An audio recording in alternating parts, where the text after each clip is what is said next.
With Doubtnut, get instant video solutions to all your maths, physics, chemistry, and biology doubts. Just click the image of the question, crop the question, and get instant video solution. Download Doubtnut app today. Hello students, here the question is reparative regeneration involves and the options are replacement of lost part, growth of whole organism from a fragment, healing of injury, or both A and B.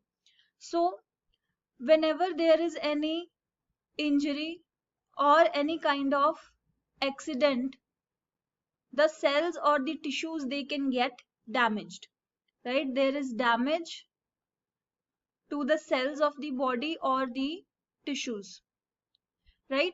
Now this damage is repaired, the damaged cells, they get repaired in case of multicellular organisms,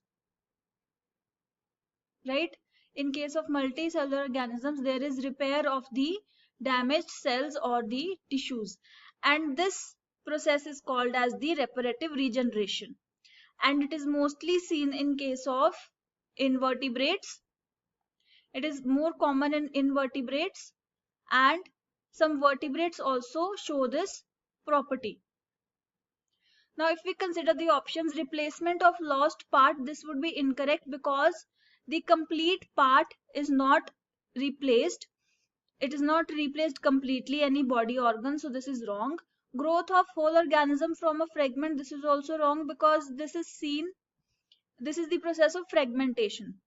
Healing of injury is right, as we have discussed. In case of injury or accident, there is repair. And the last option, both A and B, would also be wrong. So the right answer is option C, that is healing of injury.